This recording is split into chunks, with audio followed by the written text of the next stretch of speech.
जय सिया राम, हर हर महादेव। आप देख रहे हैं बीएचपी न्यूज हिमालय की आवाज़। मैं हूं आपका मित्र ओम प्रकाश की। आप देख ही रहे हैं, एक महत्वपूर्ण विषय पर आज चर्चा करेंगे हम, खासकर माँ गौरी जी के पवित्र पावन प्रांगण को लेकर। यहाँ पर उप प्रधान कहूँ या प्रधानपति के रूप में कहूँ, हमारे सामने गोस्वामी जी मौजूद हैं। और अनूप गोस्वामी जी से ही जानेंगे कि काफ़ी दिन पहले एक बेहतरीन वीडियो आपकी वायरल भी हुई है। और सबसे बड़ी बात यह है कि उसकी असली वजह क्या है, क्या प्रधान बनने के बाद क्या पहली प्राथमिकता होगी गौरीकुंड क्षेत्र की? देखिए, सबसे पहले मैं केदार खंडी जी आपका तहे दिल से धन्यवाद करता हूँ। आप पब्लिक का बार बार जो है पब्लिक के बीच, सरकार के बीच इन बातों को खुलेआम खुले ढंग से रख पाते हैं। इस बात के लिए मैं दोबारा से आपको धन्यवाद देता हूँ और आपके न्यूज़ का भी बहुत बहुत तहे दिल से स्वागत करता हूँ। ग्राम गौरीकुंड में हमारी ग्राम सभा की जो आम बैठक हुई विगत 12 तारीख की बात है, 12 सितंबर की बात है। हमने उस दिन एक आम बैठक आहूत की थी जिसमें पूरा गांव हमारा एकत्र हुआ था। महिलाएं मंगल दल भी शामिल थे, नवयुवक मंगल दल भी शामिल था और ग्राम सभा के सारे बूढ़े बुजुर्ग सभी उस बैठक में उपस्थित थे। उस बैठक में ग्राम प्रधान गौरीकुंड कुसुम देवी द्वारा यह निर्णय लिया गया कि आने वाले 2026 की जो यात्रा है इसमें नेपाली मूल की महिलाएं एवं बच्चे पूर्ण रूप से प्रतिबंधित किए जाएंगे। प्रतिबंधित किए जाने की वजह यह है कि इन लोगों के द्वारा गौरीकुंड से लेकर के और जो स्थान यहाँ देवभूमि में जहाँ जहाँ देव स्थान है हमारे, उन जगहों पर ये लोग मीट मांस शराब और अनैतिक कार्यों को पूर्ण रूप से बढ़ावा दे रहे हैं और बढ़ चढ़ के इसमें वो कर रहे हैं, ये लोग काम कर रहे हैं। तो हम चाहते हैं कि भाई हमारे केदारनाथ का मुख्य पड़ाव है गौरीकुंड और आज से नहीं बहुत पूर्व से है। तो हम ये चाहते हैं कि इस पड़ाव की, इस माँ गौरी की गरिमा और शुद्धता बनी रहे।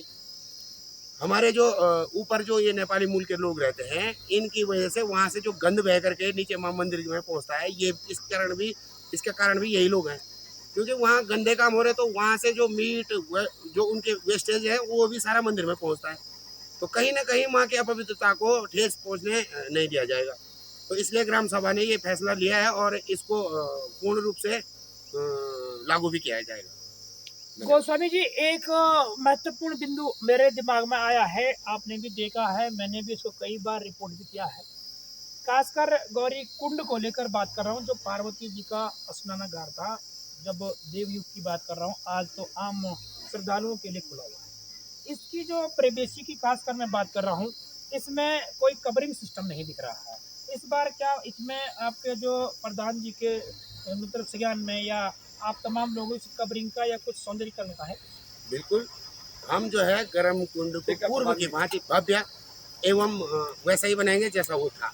कोशिश पूरी करेंगे कि वैसा बने। उसमें महिलाओं का अलग होता है और जेंट्सों का अलग होता है। जेंट्स वाला खुला भी रहे लेकिन मर्द जो महिलाओं वाला है उसे पैक होना चाहिए। और वहाँ पर इनके चेंजिंग रूम नहीं है, तो हम कोशिश ये करेंगे कि चेंजिंग रूम भी बने वहाँ पर। और महिलाओं वाला जो तप्त कुंड बने वो उसमें चादर की कवर हो और वो पूर्ण रूप से बंद हो। तो कहीं ना कहीं मुझे इतना पूर्ण विश्वास है कि जिस प्रकार से मेरे मित्र हैं और गोस्वामी जी, इन्होंने जो बात रखी है, डंके की चोट पर बोलते हैं और बिल्कुल जो है कि कड़वा बोलते हैं, बिल्कुल सुंदर बोलते हैं। यही समझना हमारे लिए गर्व का विषय भी है, क्योंकि इस समय युवा ने एक कमान संभाली है। और जो भी वहाँ की जो महिला मातृशक्ति है, उन तमाम को भी मैं नमन करता हूँ और उन सभी को मेरी हार्दिक शुभकामनाएं हैं। क्योंकि माँ गौरी जी का ये जो कुंड क्षेत्र है, खासकर तीर्थ बचाओ अभियान के तहत यहाँ पर गोस्वामी जी ने एक सुंदर पहल अपनाई है।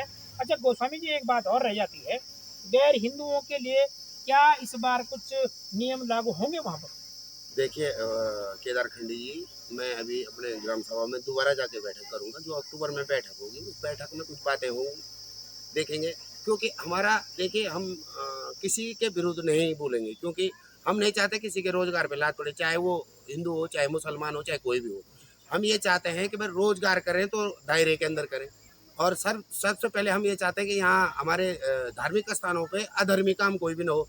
अब वो अधर्मी काम चाहे हिंदू करे चाहे वो मुसलमान हो, उसके खिलाफ कड़ी से कड़ी कार्रवाई होगी और उनको नहीं बख्शा जाएगा जो गलत काम करेंगे, चाहे वो तब नेपाली मूल की महिला हो। अब महिलाओं को हटाने का मुख्य कारण मैंने आपको बता दिया है, वो गोरख धंधे वहाँ कर रहे हैं, वहाँ शराब और मांस मदिरे का वो चल रहा है और उसके आड़ में पता नहीं क्या क्या चल रहा है। तो हम ये चाहते हैं कि ये पूर्ण रूप से उनको बाधित किया जाए और इसमें मुझे शासन प्रशासन का भी सहयोग चाहिए होगा और मैं सभी आला अधिकारियों से भी एवं जो हमारे सरकार में बैठे लोग हैं सभी से मैं अनुरोध करता हूँ कि मेरा सहयोग किया जाए इसमें और प्रधान जी का सहयोग किया जाए और ग्राम सभा गौरीकुंड का सहयोग किया जाए।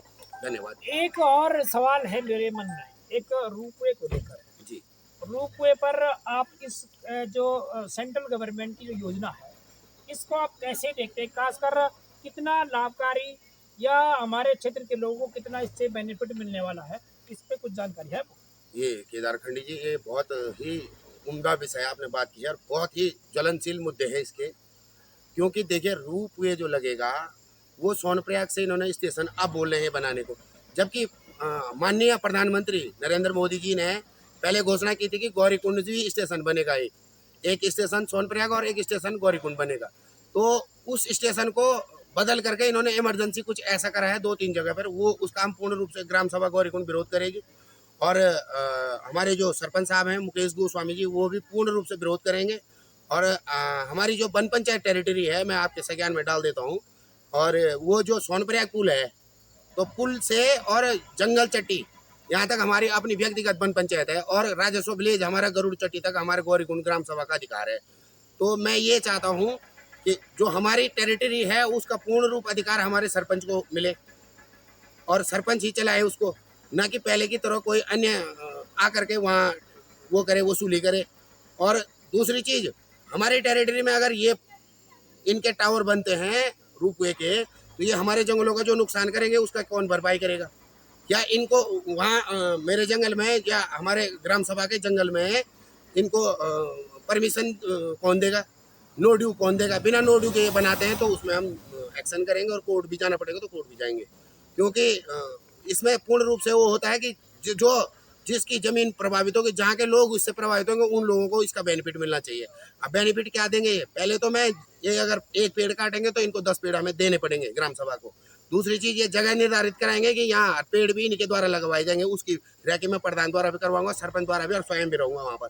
तो कुछ चीज़ें ऐसी हैं ज्वलंत मुद्दे, हमारे लोगों को रोजगार, हमारे यहाँ घाटी उसमें वो होगी ना, बेरोजगार बनेगी ना।